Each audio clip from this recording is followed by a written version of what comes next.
Each nerve cell consists of several parts. Dendrites are branch-like parts of a neuron that receive excitatory or inhibitory signals from other neurons and transmit them to the cell body. Small protrusions on dendrites called dendritic spines receive inputs from other neurons. Soma or cell body is a part of a neuron that contains the cell nucleus and other organelles. Important functions of the nerve cells, such as the synthesis of proteins, are performed in this part. The part of the cell body that is connected to the axon is called the axon hillock. The axon transmits signals to its endings called axon terminals. Axon terminals transmit signals to other neurons. An axon can be covered by a multi-layered membrane called the myelin sheath. The myelin sheaths are made by Schwann cells in the peripheral nervous system and by oligodendrocytes in the central nervous system. The spaces of the axon that have no myelin sheath are called the nodes of Ranvier. In a myelinated fiber, the action potential is generated only in the nodes of Ranvier and jumps from one node to another.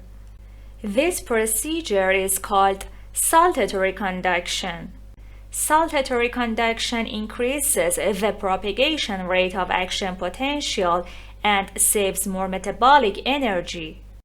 Neurons are structurally divided into 4 groups. This classification is based on the number of processes extending from the cell body. Multipolar neurons are the most common type of neurons in the central nervous system. They have a single axon and many dendrites. Multipolar neurons are also found in the efferent division of the peripheral nervous system. Bipolar neurons have an axon and a dendrite extending in opposite directions from the cell body. These neurons are found in parts of the sensory pathways such as the retina of the eye and the olfactory system.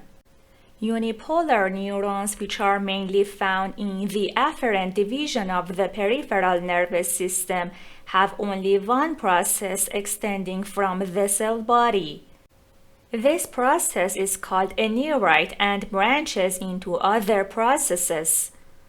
Like bipolar neurons, pseudo-unipolar neurons have 2 processes extending from the cell body.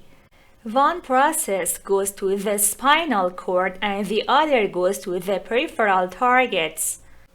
The initial parts of the processes merge and the neuron becomes like a unipolar neuron.